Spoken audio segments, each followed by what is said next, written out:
फारूक की नए वीडियो के साथ हाजिर हूँ। वो तो यकीनन पाकिस्तान है, मगर बहुत सारे लोगों का इसरार है कि जी अमेरिकन पॉलिटिक्स पे मैं बोलता ही नहीं हूँ। आप लोग सुनते क्या हैं उसमें, तो जो मेरे व्यूज़ ऑलरेडी हैं वो भी ड्रॉप हो जाते हैं, मगर मैं मुख्तसरन बता देता हूँ। एक दिलचस्प वाक़ये से शुरू करता हूँ। हमारी एक पाकिस्तानी खातून, मैं थोड़ा बहुत पर्सनली भी जानता हूँ, रिसेंटली आई मेट हर। वो बहुत बड़ी फ़ैन है इमरान खान साहब की, और उनके हस्बैंड भी, मतलब वो तो इतनी पुरजोश तकरीर करते हैं कि you can not imagine. Maryland में अभी मैं पिछले दिनों गया था। आयशा खान नाम है, पहली first Pakistani women who won the election as a delegate in Maryland state. तो उसमें दिलचस्प बात यह है कि कल तक वो हार रही थी, थर्ड पोजीशन थी, और बहुत छोटे से नंबरों से हार रही थी। कि जो सबसे हाईएस्ट नंबर था 2100 समथिंग था, और सेकंड जो था 2052 था, और थर्ड पे ये थी 1800 समथिंग। मगर ये हार क्यों नहीं थी कि इनकी एक फ्रेंड थी आयशा, इनका नाम आयशा खान, उसका नाम है शादिया खान, जो इनकी बड़ी क्लोज फ्रेंड थी। इन्होंने इंट्रोड्यूस किया, आपस में लड़ाई होगी, वो भी खड़ी हो गई। 400 समथिंग वोट उन्होंने दिया। मतलब लोगों का कहना ये था कि ये वोट इधर पड़ जाते जो पढ़ने थे तो आयशा खुद जीत जाती, मगर फाइनल वोटिंग जब सामने आई कल, तो वो जीत गई। देखिए जी, ये मिड टर्म इलेक्शन 8 नवंबर को होने जा रहे हैं। हिस्टोरिकली ये बहुत कम ही डेमोक्रेट ने जीते हैं। इनका बैड लक कहिए, इनकी बैड गवर्नेंस कहिए, इनके बैड डिसीजन कहिए, मगर most of the time it was happened like that. तो इस वक्त बाइडन का अप्रूवल रेट जो है वो 44% है, जो कम है बहुत, कहना चाहिए। और जो इनका इकोनॉमिक अप्रूवल रेट है वो तो हिस्ट्री बना दी उन्होंने, 30% है। बहुत लोग नाराज़ हैं। और हिस्टोरिकली हैरी ट्रूमैन का नाम सुना होगा, 1952 में उनका सबसे कमज़ोर था 22%, जो हिस्ट्री बताती है। उसकी और बड़ी डिटेलें हैं, पोस्ट वार सारा कुछ, सेकेंड वर्ल्ड वार, ये सारी चीज़ें, तो उसमें तो हम नहीं जाएंगे। और कहा जा रहा है कि जी सेनेट में और कांग्रेस दोनों में डेमोक्रेट सीट लूज करेंगे, मगर डेमोक्रेट जो गवर्नर्स हैं उनकी तादाद बढ़ सकती है। और एक चीज़ और सामने आई है कि जो डेमोक्रेट वोटर है वो बड़ी तादाद में रिपब्लिकन के मुकाबले में निकलेगा, 24% ज़्यादा, 78% से जो अप्रूवल आया है। कि ये जो भी सुप्रीम कोर्ट ने रिसेंटली रिलीजियस डिसीजंस दिए हैं, वर्डिक्ट आई हैं, एक तो एबॉर्शन वाला इशू आपको पता ही है सारा, और फिर जो चर्च को इन्वॉल्व करने की कोशिश की गई है कार्य सरकार में, और स्कूल सिस्टम, और बहुत लंबी डिटेल है। तो और आखिरी बात ये मैं इसमें बता दूं कि हमारे कांग्रेस के लिए लड़ रहे हैं डॉक्टर आसिफ महमूद, कैलिफोर्निया से। तो उनके बारे में सर्वे तो कोई नहीं अभी उनका शो हुआ, रिपब्लिकन से यकीनन वो तो बहुत एंड पे जाके मैं आपको बताऊंगा। मगर यह कि जी कहा जा रहा है कि उनके चांसेस बहुत बढ़ गए हैं, कि उनका फंड रेटिंग बहुत हाई है, उन्होंने फंडिंग बहुत जमा की, और अभी आने वाले चंद दिनों में हेली क्लिंटन उनके लिए फंडिंग करेंगी। अच्छा, ये बात आखिरी कि बाइडेन का approval as a second time president वो भी डेमोक्रेट में बहुत लो होता जा रहा है। 34% उनका ख्याल ये कि एज फैक्टर है, 33% का ख्याल है कि जी उनका इकॉनमी अप्रूवल जो सामने आया है उसकी वजूहत हैं, और फिर और बहुत सारी वजूहत हैं कि स्लो हैं रिफ्लेक्सेस उनके, और इन्फ्लेशन रेट 9.1 पे चला गया है, विच इज़ हाईएस्ट कहना चाहिए इस वक्त। तो लोग परेशान हैं यहाँ पर भी, पाकिस्तान में ही नहीं। दोबारा इस पर हम आने वाले जो वो दिन करीब आएंगे तो मैं आपको बहुत डिटेल बताऊंगा, पहले की तरह जो 2020 में जैसे बताई थी। मगर फ़िलहाल हम बढ़ते हैं कि आपने सुन लिया होगा कि रुपया और गिर गया। तो इस पर एक लतीफ़ा बहुत अभी अभी पढ़ा कि पाकिस्तान में रुपया 2 ही बार ऊपर गया है। एक तो जब टास्क के लिए उछाला जाता है, और एक डांस के मौके पर। ये 2 मौके के अलावा कभी रुपया को ऊपर जाते नहीं देखा किसी ने। एक टास्क जब होता है तो ऊपर उछलता है, पर जाता है, और एक डांस के मौके पर जब लुटाया जाता है। मतलब फिर आपने सुना होगा कि आफ्ताब फैसल किन जो साबिक, अब उनका नाम है आफ्ताब सुल्तान, सॉरी, उनको नैब का चेयरमैन के लिए नॉमिनेट कर दिया गया है। बहुत ही बाउसूल आदमी करार दिए जा रहे हैं। और जो आपको याद होगा कि जो जस्टिस थे मकबूल बाकर, उनको मोहतरम हमारी इस्टेब्लिशमेंट ने अप्रूवल नहीं दिया था। अच्छा, ये जो हुकूमत है ना, इसको बांध के इमरान के सामने डाला हुआ है कि तुम लड़ो और जीत के दिखाओ। इस पर हम आएंगे। तो ये जो आफ्ताब सुल्तान है, ये आईजी पंजाब भी रहे हैं, ये आसिफ जरदारी की हुकूमत में, नवाज शरीफ की हुकूमत में डीजी आईबी इंटेलिजेंस ब्यूरो जो है वो भी रहे हैं, और इमरान खान साहब इनके मुखालिफ हैं।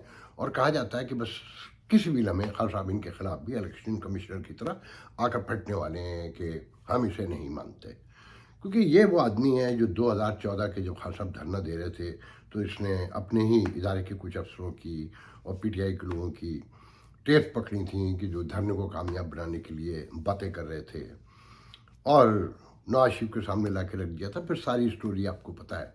और खान साहब इसके बारे में, इन मोहतरम के बारे में तकरीरें भी करते रहे अपने जलसों में। अच्छा, ये बहुत बड़े ख़ानदान से हैं। इनके वालिद 2 बार कन्वेंशन मुस्लिम लीग में रह चुके हैं, अल्लाह भला करे, कौमी रुकन कौमी असम्बली। इनकी मदर इन लॉ 2 बार रह चुकी हैं। इनके बहनोई, जिनके ये बहनोई हैं फैसलाबाद में, वो टेक्सटाइल के फैक्ट्रियों के मालिक हैं। अच्छा, इनकी 2 बहनें, वो भी इनसे पहले ISS जो CSS का एग्ज़ाम है वो पास कर चुकी हैं, बड़े उहदों पर रह चुकी हैं। और एक बहन तो शायद क्या है, सरदार दरवेश समथिंग, जो सूबाई वजीर था मेरे ख्याल में पंजाब असम्बली का, पंजाब हुकूमत का, तो उसके वजीर भी रह चुके हैं। और सबसे इम्पॉर्टेंट बात यह कि ये DG हुआ करते थे सरगोदा के। जब मुशर्रफ का रेफरेंडम हो रहा था तो इन्होंने जाली वोटिंग करने से इनकार कर दिया था। तो मुशर्रफ ने इनको बड़ी इबरत बनाने की कोशिश की, इन पर हमला भी हुआ फैसलाबाद में इनके घर पर। तो बहरहाल एक बासूल तरीन आदमी इनके बारे में कहा जाता है। अब खान साहब इन्हें कैसे बर्दाश्त करेंगे, ये तो आप सबको पता है। देखें, इस वक्त हो क्या रहा है कि कल जो इलेक्शन है, मेरा पहला व्यू तो यह है कि जो खान साहब हरकतें करते रहे या माजी में ये मुस्लिम लीग खुद करती रही है, पीपल्स पार्टी, इन्हें अब नहीं करना चाहिए। जो मुल्क की इकॉनमी जहाँ पहुँच गई है कि खान साहब को तो सब बुरा कह रहे हैं ना, हम जैसे लोग, कि जनाब खान साहब बहुत गलत कर रहे हैं, गैर संजीदा हैं और सिर्फ इक़्तिदार का लालच है। तो आपको भी हुजूर इक़्तिदार का ही लालच है। आप कल असम्बली में अपनी शिकस्त कबूल कीजिए। मैं तो कहता हूँ कि आप वफाक में भी हवाले कीजिए और खान साहब को मजबूर कीजिए कि वो 1 साल मुद्दत पूरी करें, और पंजाब भी उन्हें दीजिए। तो फिर तमाशा देखिएगा कि कौन कहाँ पर खड़ा है। मगर आप ऐसा नहीं करेंगे क्योंकि आप ज़िद पे उतरे हुए हैं। खित्ते का प्रॉब्लम है कि ज़िद तो लाजमी करनी होती है कि साडा बाबा उतरे रहेगा, उसमें इस मुल्क का नुकसान हो रहा है। खान साहब ने नहीं समझना, और खान साहब के जो मानने वाले, चाहने वाले फैंस हैं, वो कन्विंस्ड हैं कि आप चोर हैं, क्योंकि वो आपके साइड की स्टोरी सुनते ही नहीं और आप सुनाने में उन्हें नाकाम हो गए हैं। मिसाल के तौर पे मैं अभी खान साहब के एक ट्रोलर को सुन रहा था, शर्म आती है मुझे। वो ट्रोलर एक तो अखलाकियात की बातें कर रहा था। ये वही ट्रोलर है जो अपने मरे हुए बाप का अंगूठा अपनी बहनों की जायदाद खाने के लिए लगा था। देखें, हम में से सब कोई अच्छे लोग नहीं हैं, हम कोई मुकम्मल, यानी कि जो पैगंबर होते हैं वो कोई नहीं होता। दर्जनों खामियाँ होंगी मुझ में, उनमें से बात बड़ी एम्बेरसिंग भी हो सकती हैं। मगर जब आप पब्लिक लाइफ में आते हैं तो बड़ा ख्याल करना पड़ता है। और फिर जब कोई दावा कर रहे हों तो वो साहब फरमा रहे थे कि मुझे यकीन ही नहीं आ रहा कि मैं जब इलेक्शन हुआ तो समझा कि अब आसानी से हुकूमत मिल जाएगी इमरान खान को, पंजाब की बात ख़त्म हो जाएगी। मगर एक साहब ने मुझे कहा फ़ोन करके कि तुम समझते हो कि इतनी आसानी से हो जाएगा। बड़ा सिनिकल व्यू था उनका और मैं बड़ा हैरान हो रहा था। और मैं तो बड़ा रैशनल आदमी कि ये कैसे पॉसिबल है कि उनका नंबर पूरा है, हर चीज़ मौजूद है, तो अब उसमें कैसे हो सकता है। उन्होंने बड़ी लंबी लंबी बातें की, 36 मिनट का उन्होंने विलाग किया। मगर मोहतरम ने ये नहीं बताया कि 2018 के इलेक्शन में क्या हुआ था, RTS कैसे बैठी थी, कैसे कैसे लोग जीत गए थे, जिस पर खान साहब ने कहा कि अच्छा तुम भी जीत गए। फिर सेनेट के इलेक्शन में क्या हुआ था, उससे पहले सेनेट के इलेक्शन में इसी जरदारी को, जिसे आज ये डाकू कह रहे हैं, उसके साथ मिलके इन्होंने सेनेट में नवाज शरीफ के खिलाफ क्या किया था। फिर सेकंड टाइम 66 अपोजिशन के मेंबर, आप मुकम्मल हारे हुए थे, आप जीत गए, वो 51 रह गए, तो आपने ये नहीं बताया। फिर यूसुफ रज़ा गिलानी के चेयरमैनशिप के मौके पर इसी सेनेट में क्या हुआ, वो सब ने देखा। मगर मसला ये है कि ये इत्तेहादी हुकूमत, तो उनके अयूब सामने, अच्छा वो इतने यकीन से झूठ बोलते हैं, आर्ट के दर्जे पर जाकर झूठ बोलते हैं। देखें खान साहब, ये सियासत بلا شبہ نواز شریف زرداری نے گرم کی.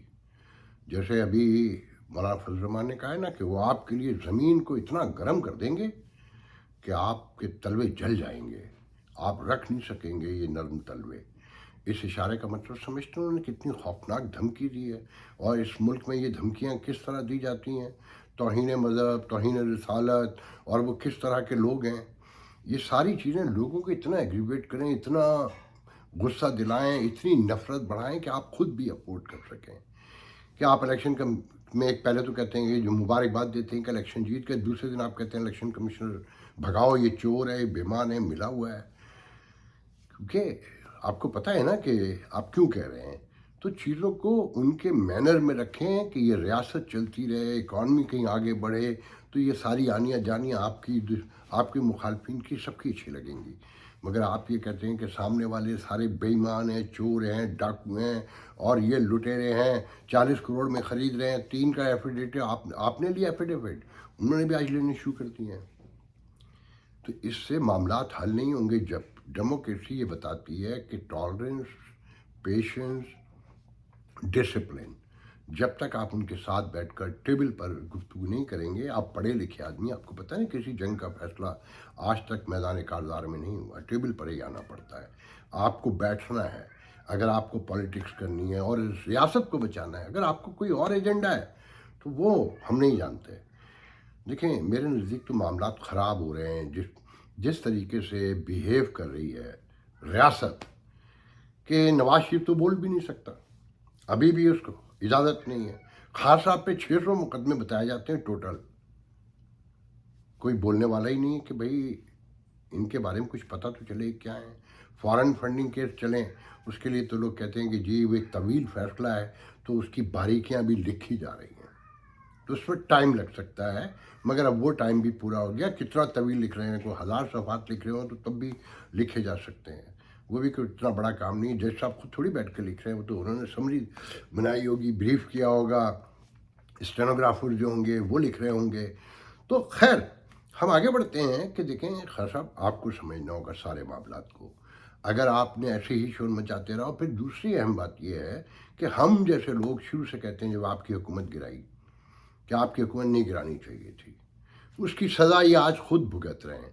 اچھا پھر جس طریقے سے آپ نے عدلیہ کو, آپ نے اسٹیبلشمنٹ کو, آپ نے الیکشن کمیشن کو, آپ نے حکومت کو, سب کو تھلے لگا دیا. الیکشن کمیشن آپ کے تھلے لگ چکا ہے, جو فیصلے کر رہا ہے, جس طرح وہ خاموش ہے, جس طرح عدلیہ بیہیو کر رہی ہے. آنے والے دن صاف پتہ چل رہا ہے کہ کیا ہونے جا رہا ہے. اس پر کوئی ڈھکا چھپا نہیں ہے. مگر یہی ساری چیزیں آپ کو لے کر زمین پہ گریں گی. جب آپ اکیلے طاقت بن جائیں گے تو پھر سب منظر واضح ہو جائے گا. ہر آدمی دیکھ لے گا کہ آپ کتنے طاقتور ہیں اور آپ کیا کر سکتے ہیں. دیکھیں میرا ذاتی خیال تو یہ ہے کہ یہ حکومت اگر سمجھدار ہے, یہ ڈالر نہیں قابو آنا. اب یہ ذہن میں رکھیں, کیونکہ جو کیاس پھیل رہا ہے, جو بڑھ رہا ہے, اگر آپ مقابلے پہ اتریں گے تو خان صاحب کو کوئی پرواہ نہیں ہے. اور جو باتیں آپ خان صاحب کے حوالے سے کرتے ہیں کہ وہ کتنے بحث ہیں, وہ بالکل درست ہیں. اگر ان پہ آپ کو یقین ہے تو آپ کو پیچھے ہٹ جانا چاہیے. آپ ان کے حوالے کریں اور نہ ڈریں فیض حمید سے. فیض حمید کا علاج آپ کو بتا دیا ہے, خان صاحب نے بتا دیا ہے کہ کیسے اسٹیبلشمنٹ کے سامنے کھڑا ہونا ہے. اور یہ اسٹیبلشمنٹ خواہ یہ اپنی مرضی سے اسٹریٹجیکلی پیچھے گئی ہو, جیسے لوگ کہہ رہے ہیں کہ جناب یہ اسٹریٹجیکلی پیچھے گئی ہے, جیسی نئی حکومت بنے گی وہ سامنے آ کر کھڑی ہو جائے گی. وہ تو ابھی بھی کھڑی ہے نا, وہ نواز شریف کو نہیں بولنے دیتی. اب دیکھیں میں آپ کو چھوٹی چھوٹی مثالیں دیتا ہوں. کیا علی وزیر کی ضمانت ہو گئی؟ وہ بلوچ لیڈر اختر مینگل وزیر اعظم سے ناراض ہے کہ جی 11 لوگ بلوچستان میں مار دیے, جس پہ ٹیلی ویژن پہ خبر چل رہی ہے کہ وہ غدار تھے, وہ باغی تھے, دہشت گرد تھے, اور ان کا ورژن نہیں آ رہا. وہ ناراض ہیں, وہ کہہ رہے ہیں تحقیقات کروائیے. وہ آپ نے یہ بھی میں نے پہلے بتایا تھا کہ وہ کہتے ہیں کہ فوج چٹان کی طرح بلوچستان میں کھڑی ہے. وہاں تو کوئی مذاکرات نہیں ہو رہے نا. طالبان سے مذاکرات ہوئے, جس کا مولانا فضل الرحمان نے ابھی ذکر بھی کیا کہ شمالی علاقوں میں ہم ہی لوگ مر رہے ہیں. ہمارے 16 علماء ایک سال میں مار دیے گئے, ہماری مسجدوں پہ قبضے ہو گئے, کہیں ریاست نے قبضہ کر لیا, کہیں ان لوگوں نے قبضہ کر لیا. مگر کب تک؟ تو یہ راستہ سب کو عمران خان صاحب نے دکھایا ہے. دیکھیں ہر عروج کا زوال ہے, اس میں تو کوئی دو رائے نہیں نا. ہر عروج کو زوال ہے, انہیں آنا ہی آنا. فیض حمید آ جائیں, جو صورتحال میں نے کہا نا کتنا اسٹریٹجیکلی یہ بیک فٹ پہ گئے ہوں، مگر خان صاحب نے سب کو راستہ دکھا دیا ہے. اور آپ پنجاب والوں کے لیے تو کوئی ایشو ہی نہیں ہے نا. یہ مثال کے طور پہ زیادہ زیادہ ایک حنیف عباسی کو چپ کرا دیا نا دوبارہ. کراچی بلوچستان میں تو درجنوں لوگوں کو چپ ہے نا. اب یہ حال ہو چکا ہے کئی سالوں سے کہ لسٹ آتی ہے مہینے میں کہ اس مہینے سے ٹھیک ہے اچھا آپ بولنا شروع کر سکتے ہیں، آپ سیاست کر سکتے ہیں. اچھا اب آپ نہیں بولیں گے. وہ پورے ملک کے اداروں پہ کنٹرول حاصل کر چکے ہیں مکمل طور پہ. تو خان صاحب کو آنے دے ایک بار. یہ جو خان صاحب کے دماغ میں اقتدار، طاقت، نشہ اور میرے ووٹر، میرے سپورٹر، یہ ابھی اور حکومت میں آ کر بھی ٹکرائیں گے. اور اس کے بعد فیض حمید بھی تو اپنی طرح کے آدمی ہے نا، وہ بھی تو خان صاحب جیسے ہی ہیں. ان کے درمیان مقابلہ ہوگا، میں یقین سے کہتا ہوں. اور پھر جو ہونا ہے وہ آپ سب کو پتہ ہے. تو میرا ذاتی خیال یہ ہے کہ خدا کے لیے یہ حکومت خان صاحب کو دے دیں، نہ بےمانی کریں. اس سے اکانومی نیچے جائے گی. وہ آپ سے جیت چکے ہیں، ہر میدان میں جیت چکے ہیں. وہ آپ کو میڈیا پہ تو انہوں نے آپ کو بہت پہلے ہرا دیا تھا. یہ تو 16 سیٹوں 15 سیٹوں پہ ہرایا نا. آپ لاکھ کہیں، آپ مانیں نہ مانیں، مگر آپ ہارے ہیں. آپ یہ کہیں کہ وہ ہماری سیٹیں نہیں تھیں، وہاں آپ کو پیپلز پارٹی کی سپورٹ تھی، وہاں 13 جماعتوں کی سپورٹ حاضر تھی. آزاد امیدوار جو پہلے جیتا تھا، جو پی ٹی آئی میں چلا گیا تو اس کا اپنا ووٹ تھا، پھر آپ کا بھی جو ووٹ تھا وہ سب تھا. پھر بھی آپ ہار گئے، مانے آپ ہار گئے. کیونکہ خان صاحب کے ماننے والے انہیں نہ اکانومی کے بارے میں پتہ ہے، نہ وہ جاننا چاہتے ہیں، نہ وہ آئین کو سمجھتے ہیں، نہ وہ قانون کو سمجھتے ہیں. وہ اس اشرافیہ سے جو آپ لوگوں نے پیدا کی تھی، یاد رکھیے گا، اور اسٹیبلشمنٹ نے مل کے پیدا کیے، جو ہمیشہ سے آئین قانون سے مبر رہے ہیں اور جو بےایمانیاں کرتے رہے، انہی کی اولادیں سب ان کے ساتھ. آخر میں یہ بتانا بہت ضروری ہے کہ کل آپ یقین کریں، دیکھیں میرے ہاتھ میں پیپر ہے، میں 99% اسے نہیں دیکھ پاتا. جب گفتگو کرتا ہوں تو بس اپنے ہی اس میں بہ جاتا ہوں، اپنے میں اتنا محب ہوتا ہوں کہ کل میں لکھ کر آیا تھا کراچی کے بلدیاتی انتخابات کے حوالے سے کہ جو فورکاسٹ آئی ہے ویدر کی کہ 23 سے 26 27 تک شدید بارشوں کے امکانات ہیں. اچھا پھر جو پی ٹی آئی اور جماعت اسلامی جس طرح سے میدان میں آئے ہیں کہ جناب متحدہ اور یہ P T I Pakistan Peoples Party مل کر گیم کھیل رہی ہیں اور یہ ان کی وجہ سے ہوا، الیکشن کمشنر ملا ہوا ہے. اس کی جماعت اسلامی کی تو تکلیف سمجھ میں آتی ہے کہ اتنی دولت لٹائی، بینرز اور کیا کیا نہیں کیا، کہ قائد اعظم سے بڑی تصویریں نعیم حافظ نعیم کی ہیں. مگر یہ جو پی ٹی آئی ہے اس کو کہیں تو ٹالرنس دکھائے نا. اگر یہ سمجھدار جماعت ہو، اس میں تو ایم کیو ایم بھی ساری جماعتوں کو، یہ جو الیکشن کراچی میں ہونے جا رہے ہیں ان کا تو مکمل، اگر یہ حب الوطن جماعتیں ہوں اور یہ بلدیاتی نظام کو سمجھتے ہوں تو ان کا تو مکمل ویسے بائیکاٹ کر دینا چاہیے کہ اس میں شامل نہیں ہوں گے. کہ اس میں جب کوئی اختیار ہی نہیں ہے، ڈی لمیٹیشن ہی نہیں ہے، مردم شماری نہیں ہوئی ہے، اور پھر فائنانشیل کوئی آپ کو فریڈم نہیں ہے، آپ کو کوئی اتھارٹیرین کچھ مینجمنٹ کا کچھ نہیں ہے آپ کے پاس، پولیٹیکلی کوئی سب کچھ صوبائی حکومت کے پاس ہے، تو آپ کیا لینے آ رہے ہیں؟ صرف پروٹوکول نا. آپ کو پروٹوکول چاہیے نا ٹوٹل، کہ ہم جیت گئے، ہم نے اس کو ہرا دیا. میں کہوں گا کہ تھوڑی سی شرم کریں، تھوڑا خیال کریں، کراچی والوں پہ رحم کھائیں. آپ لوگ اگر آپ میں ذرا سی بھی کہیں کوئی سوشو پولیٹیکل اویئرنیس ہے تو ان ساری جماعتوں کو پیپلز پارٹی کے خلاف کراچی میں متحد ہو کر، بغیر کسی لاگ ڈپٹ کے کہ کون اس وقت کہاں کھڑا ہے، کراچی کے اگر شہریوں کے آپ وارث ہیں اور کہتے ہیں کہ آپ مخلص ہیں اور کراچی کو بنتا ہوا دیکھنا چاہتے ہیں، تو جب تک ڈی لمیٹیشن نہ ہو، جب تک مردم شماری نہ ہو، جب تک بل نہ آ جائے اسمبلی میں کہ تمام 18ویں ترمیم کے تحت اختیارات سیاسی، معاشی اور اتھارٹیرین جتنے اختیارات ہیں وہ بلدیہ کو منتقل نہیں ہوتے، اس وقت تک کوئی انتخابات میں حصہ نہ لے. اور جو بھی اس میں حصہ لے گا وہ کراچی والوں کا مجرم ہے. اور میں کراچی والے سے کہوں گا کہ اس صورتحال میں اگر ووٹ ہو تو خدا کے لیے آپ پر نکلیے گا. اللہ حافظ.